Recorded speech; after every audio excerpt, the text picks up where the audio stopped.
and the captain of Lomita Sheriff Station, James Powers. After they speak, we'll open it up for some questions, and then after all of that, the sheriff will transition to Spanish. Now, it's my honor to introduce Sheriff of Los Angeles County, Alex Villanueva.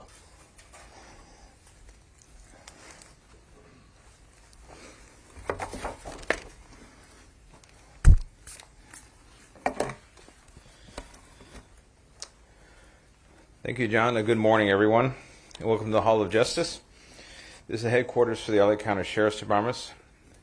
I made a promise 7 weeks ago to deliver information regarding this traffic collision involving Tiger Woods, and we're here to follow through on that promise and to share with you what we have learned regarding the collision that occurred on February 23rd in Rolling Hills Estates. And as I said at the day of the crash, we're thankful that that he survived this tragic collision. And I'd like to point out that Tiger Woods and his representatives have been very cooperative throughout this investigative process. And they've also provided us with the permission to share these findings with you. And for the record, under Section 20012 of the California Vehicle Code, the details of this report would remain confidential except for the involved parties. And this is true of the thousands of reports like this type we prepare every year throughout LA County. And no one is asking for any of those reports. And so this is treated no differently. The primary causal factor for this traffic collision was driving at a speed unsafe for the road conditions and the inability to negotiate the curve of the roadway. Estimated speeds at the first area of impact were 84 to 87 miles per hour. And the final estimated speed when the vehicle struck the tree was 75 miles per hour. There were no citations issued and there are no signs of impairment. Now, I know there are some saying that somehow he received a special or a preferential treatment any of some kind. That is absolutely false.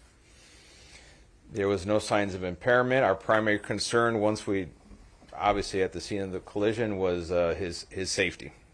And this is where you have to switch gears and make sure the person can survive and he receives the medical care they need. And the fire department, paramedics, and that's why he was taken to a trauma center, because he obviously had a compound fracture to a leg and it was life-threatening injuries. So I know there's a lot of experts who claimed, or drug recognition people said, oh, they should have drawn blood or done this or done that. And without the signs of impairment, we don't get to the point where we can actually author a search warrant and develop the probable cause to get that and execute that search warrant. So that did not happen, and that is not preferential treatment that would occur in any collision of this type based on these circumstances. And past history does not get you the elements you need to establish that probable cause. So I'll leave it at that. So now let me introduce Jim Powers, who's the captain of Lomita Sheriff Station.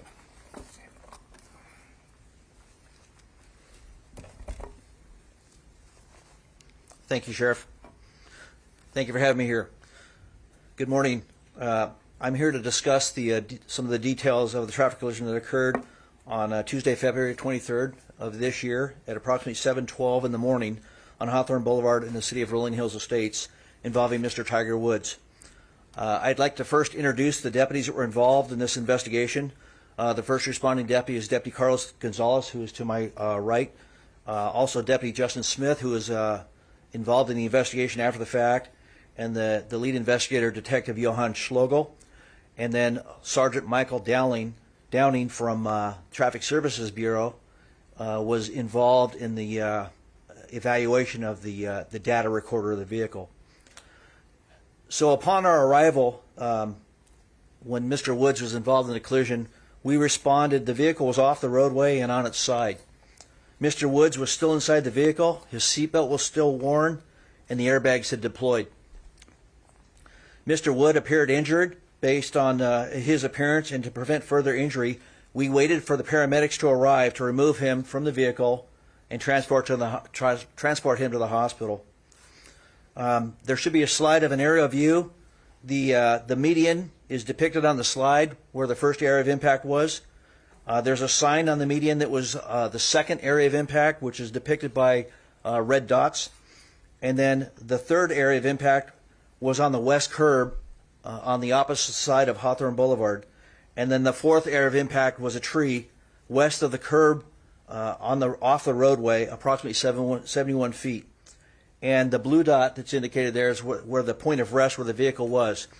The impact of the vehicle when it hit the tree caused the vehicle to go airborne and do a somewhat pirouette, landing on its side. The follow-up investigation after the fact, as the sheriff indicated, there was no evidence of any impairment. There was no odor of alcohol. There were no open containers in the vehicle. And there were no narcotics or any evidence of medication in the vehicle or on his person. In this situation, the question was asked about, did we conduct field sobriety tests? Due to his injuries and the traumatic nature of his injuries, it would not be appropriate to do any type of field sobriety test. I will say that Tiger Woods and his management team have been in communication with us and have been throughout this entire event and have cooperated with any of our follow-up investigation questions and have responded to any of our questions and or concerns. The event data recorder was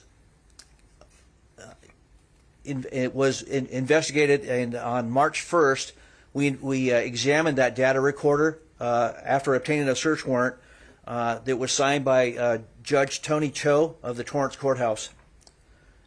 There's an airbag control unit of the data recorder that showed information that we described as Event 1 and Event 2 and a combination of Event 1 and 2. Those events are areas of impact that was recorded by the recorder.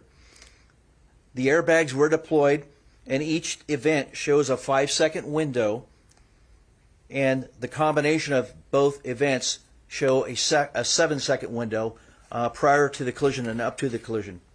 The event data recorder showed speeds ranged from 82.02 miles per hour to 86.99 miles per hour and back down to 68.35 miles per hour.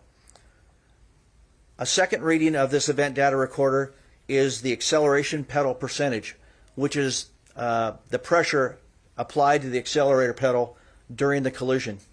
This measurement was at 99% at the area of impact, at all the area of impacts of the collision. The data recorder also recorded braking. There was no evidence of braking throughout this collision.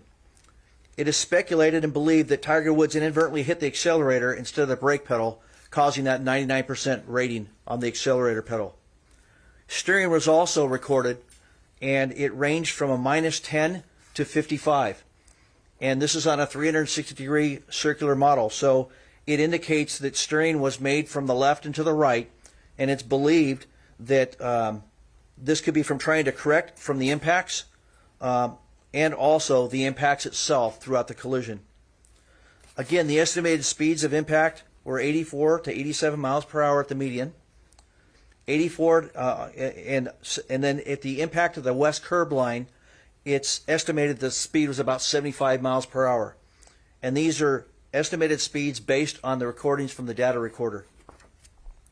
The cause of the collision is determined by the statements of the parties involved, any independent witnesses, facts of the scene and roadway, and the opinions of the traffic investigators. There were no independent witnesses of this collision, and the primary cause was driving at a speed unsafe for the road conditions and the inability to negotiate the curve of the roadway. No citation was issued, and there were no independent witnesses and no observations by a peace officer which would support the issuance of a citation. And that's all I have, and if you have any questions, we welcome them. So do you want to answer, or does the sheriff want to ask first? Ask a question, that's fine. Captain, thank you, Elizabeth. Captain, was there any evidence of distracted driving? I mean, did you check his phone for any texting or anything like that? We did not check his phone for texting, and there was really no need to do that. And so there was no other evidence. The only associated factor, well, there's two factors: the speed and the failing to maintain the straight course of the curvature of the roadway. That's it. There's nothing from the cell phone to indicate any type of distracted driving. So there was no texting or phone calls or anything around that time? Not to our knowledge. Captain, what about blood work? And there was a lot made about being able to draw blood at the scene, which I know is preposterous, but the notion that you did have access to blood work at the hospital, did you seek a warrant for that at all? We did not seek a warrant because there was no indication for us to do so. And so based on all the facts, there was no evidence of any impairment or intoxication. And so in order to obtain a search warrant, You have to have probable cause to be able to articulate that, and that did not exist. So no DRE was ever even dispatched? We have our investigators out there, and they are qualified DREs, and so those questions were asked, and they're all indicated and documented in the report. Thanks, sir. Captain, can you explain this inadvertently hitting the accelerator? Can you explain that one more time? It's believed that when you panic or you have some sort of a sudden interruption while you're driving, your initial impact is to, or your initial thought is to hit the brake, and it's believed that he may have done that, but hit the accelerator and didn't hit the brake. We don't know that. He doesn't have any recollection of the incident, and like I said, that's a speculation. There is zero braking throughout that recording of the data recorder, and it's 99% acceleration on the pedal. Captain, wouldn't it seem to be logical to check to see if Tiger Woods was perhaps distracted using his cell phone or texting before the accident? Well, I mean, it's not going to change anything. The cause of the collision was the speed and the inability to maintain the roadway. And so all it would have been is an associated factor, which wouldn't cause the collision. And our goal is to find out what the primary cause of this collision was, and that's it. Did you ask him if he was texting or on the phone before the accident? We don't have that knowledge. Captain, considering the fact that Woods was not recalling at all the fact that he had been driving, had no recollection of it, is that not justification for doing a DRE at a later time or potentially blood alcohol test? No, but my investigators, as they interviewed him at the scene and at the hospital, the questions were asked, and there was nothing to indicate any type of intoxication. He did answer those questions. He did not. He stated he didn't drink. He didn't. There's nothing. He's not under. He wasn't taking any medication. So those questions were asked and answered.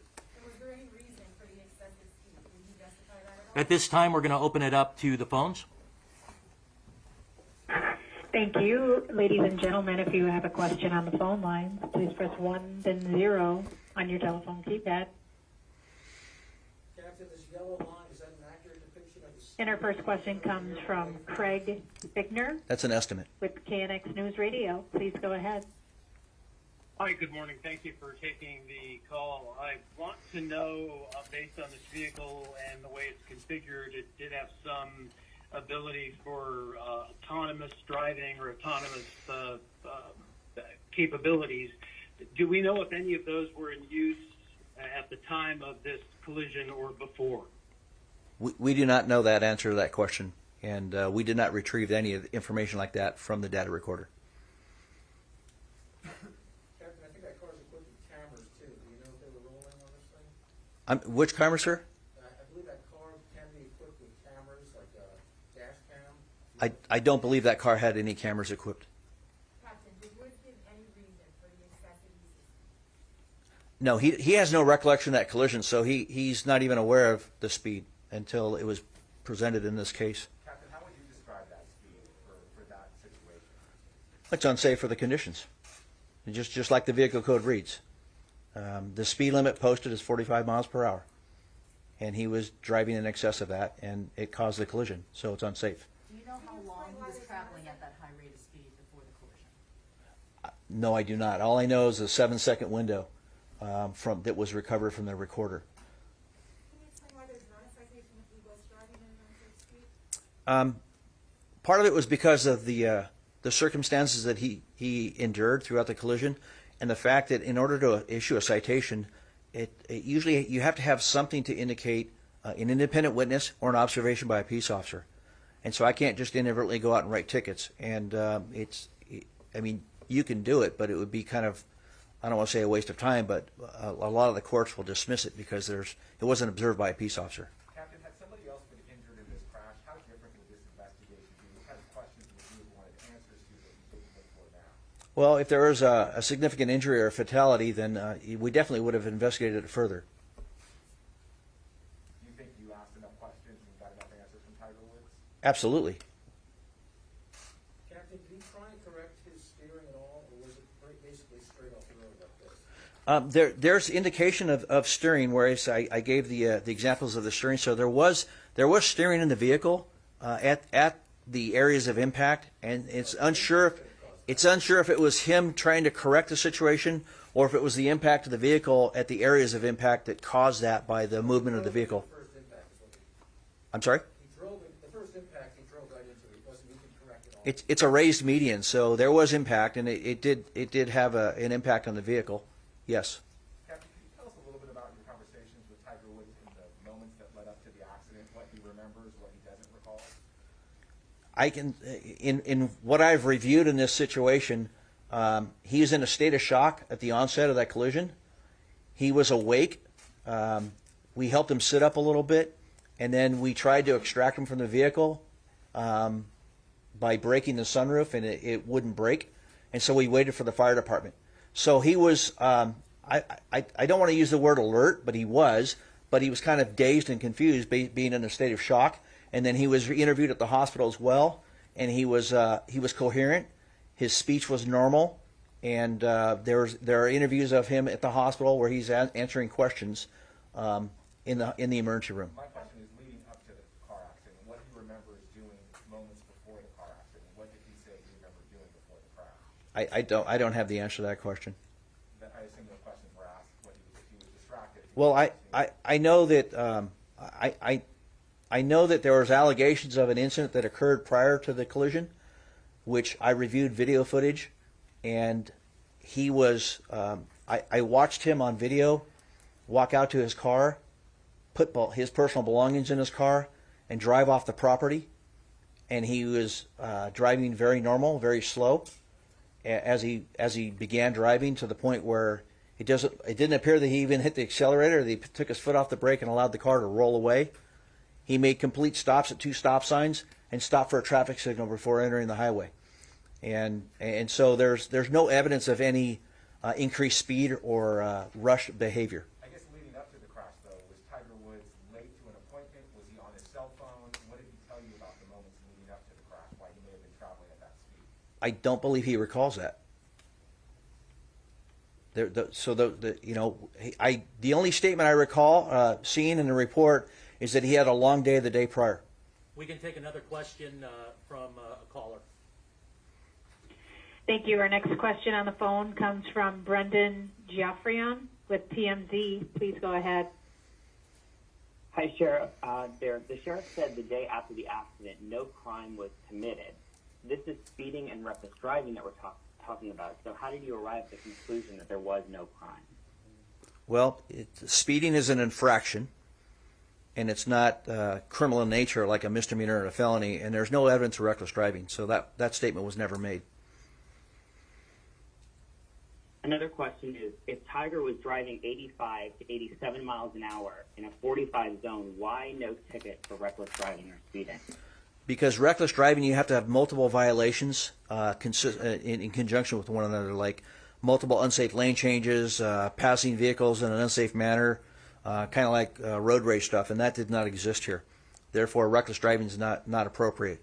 And the speeding, there was no independent witnesses regarding the speeding, and it wasn't observed by a peace officer, so no citation was issued. Last question for you. In your opinion, did Tiger make a conscious effort to avoid the accident? We don't know that. Captain, how often is that the case? Woods walked away without the citation. When you consider other drivers in practice similar to this, how often is that the case that they are not cited later because of the excessive speed? Each case is decided on an individual basis, case by case basis, and so in situations like this, the decision was made not to issue a citation. That's it. And why was that decision made in this case? Well, as I stated, there was no independent witness to support that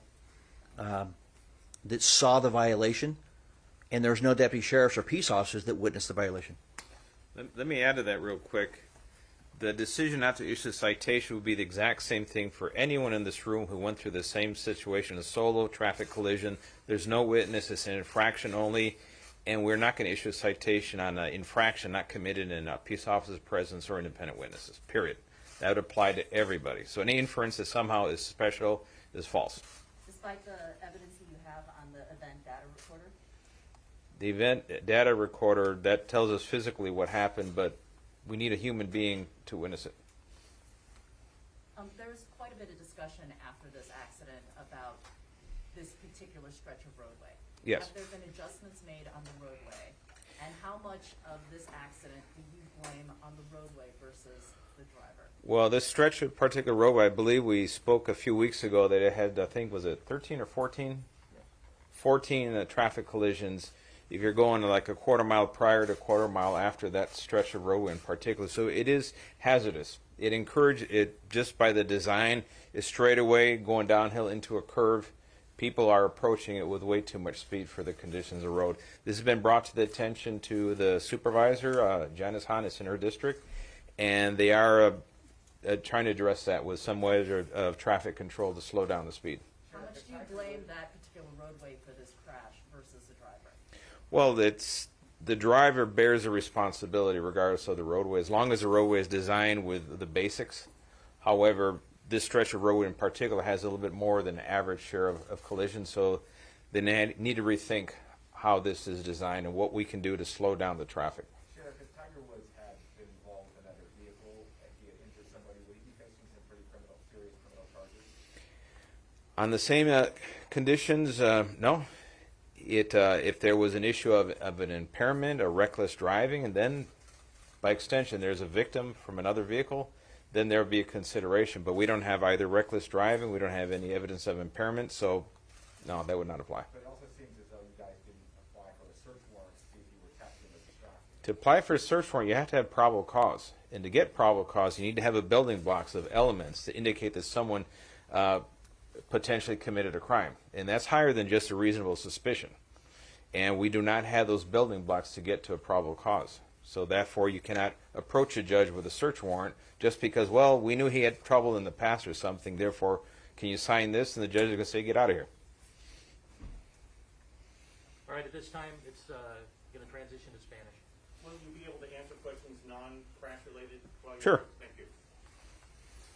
All right, para español, como hice una promesa cuando ocurrió ese incidente con el golfista Tiger Woods, que ese accidente ocurrió el 23 de febrero en la ciudad de Rolling Hills Estate, y gracias a Dios sobrevivió el accidente, que fue muy violento, y tenemos los resultados de esta investigación.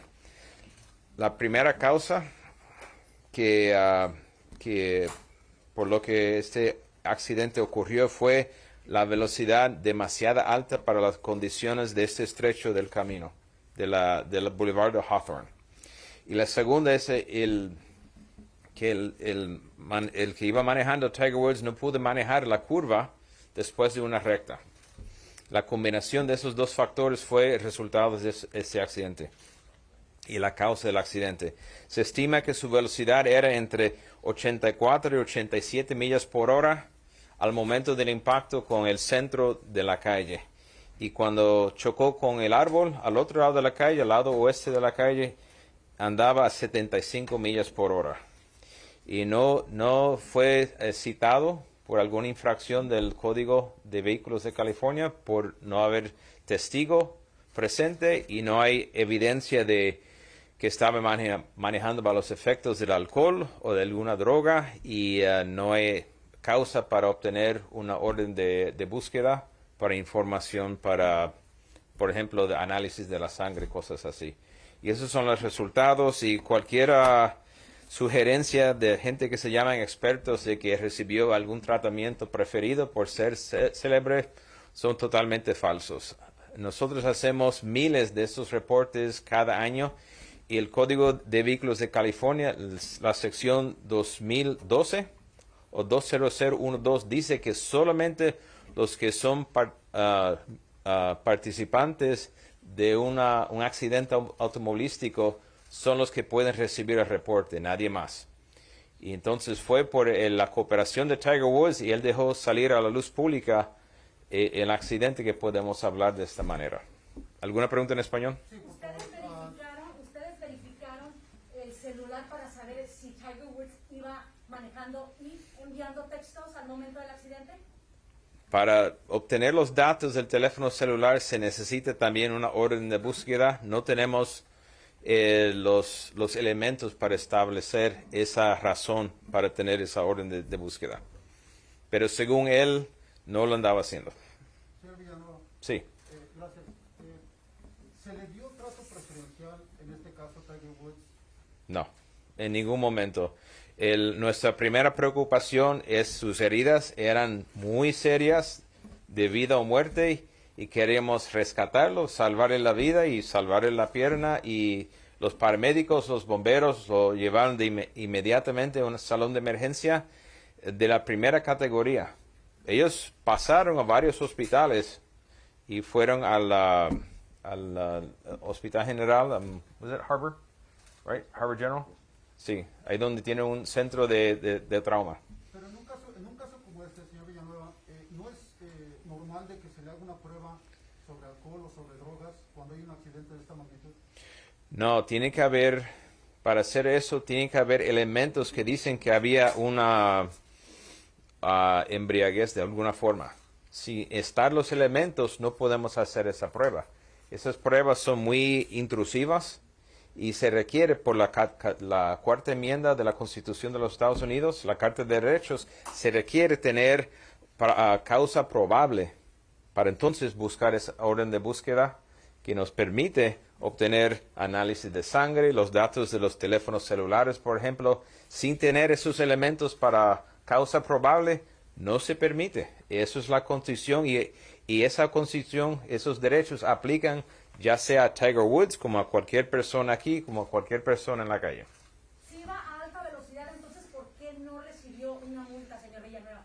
Porque cuando se da una multa tiene que ser observado por un oficial de la ley o orden.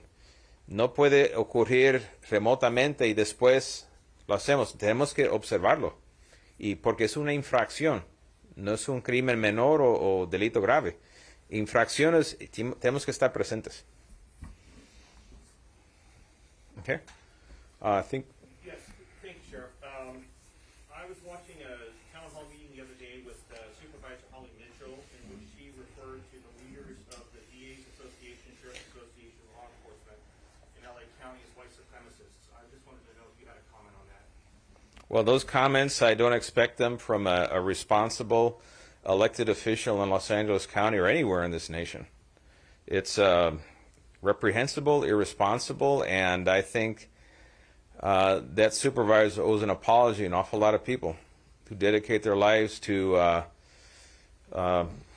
preserving public safety, the public peace, and put their lives on the line, and to, paint them with a broad brush of white supremacists is just totally uncalled for. It's unprofessional. Do you suppose these kinds of comments coming from elected officials will drive some sort of public sentiment? Well, it does. It drives a narrative for people that already have an animus towards law enforcement, which makes the job of deputies and police officers out there contacting the people that don't want to go to jail to begin with when they're in the act of committing a violent crime. Now they have more. They somehow feel that now they have a supervisor backing their play that they can resist being arrested, even though they're committing a crime. So this does not help officer safety out there in the field. And all it does is it continues a spiral of conflict between community members and law enforcement. It does not serve the public's interest at all. Over Easter weekend, there were 11 homicides in Los Angeles County. That's probably one of the highest on an Easter weekend. I wonder if you had any thoughts on that. Well, the crime continues to spiral out of control, particularly violent crime, and our homeless situation is spiraling out of control. I need supervisors to start focusing on violent crime and our homeless situation. Those are the twin crises that is important to every single resident of Los Angeles County. And, to take cheap shots at law enforcement for what you perceive to be your political gain does not solve either of those two problems. So our job, my job, is to focus on violent crime and the homeless situation. And I expect everyone else to do the same, from City Hall, Board of Supervisors, Governor's Office. We need to get busy now because the problems are real, and just trying to fan the flames of political divisions does not solve any of these problems. Last question. Violent crime is up in Los Angeles County. Homicides alone, we measured them on Monday, 152%, which under ordinary times is people would say, oh my God, that's extraordinary. It's a crisis. It is a crisis. Unfortunately, the times we live today, there's people that think, so what? Who cares? They still have their agenda, and they're just going to ignore people dying left and right around them. We're not going to ignore that. Do you have a number to tie to that? I'm sorry, Captain. Do you have a number to tie I do have the number. We can provide it for you. Yes, I just saw the chart on Monday, and it actually went up from 133% to 152%. And that's prior to calculating this weekend. Just one last question on the crash. I'm Yes. curious about Tiger Woods, the airbags that went off. Do we know if the airbags went off when he hit the center divide, or when it? Because I know there was multiple airbags, or did they go off after he hit the tree? Well, typically the airbags depend on what type of sensor they have. There's sensors that are bumper, and they're impact generated, and those make everything go off. There are other ones that are a little higher end that they sense a loss of inertia, and then they deploy. So I don't know if you know which type of It's believed at the sidewalk in the tree. sidewalk in the tree. All right, so there you go. So they went off when? When they hit the sidewalk in the tree. So at different times. Yes. Final question will be from our last caller. Thank you. That will come from the line of Haley Winslow with Fox LA. Please go ahead. Hey, Sheriff, thank you so much. I'm just wondering about the body cam footage from the deputies who responded to Tiger's crash. Will that be released? Are we going to release that? I believe not. And I think at that point, all it's going to show is a badly injured person. They have their privacy issues. That we'll respect that. Right. Okay. Thank you. Yes, we'll leave the graphics up. All right. All right. Thank you.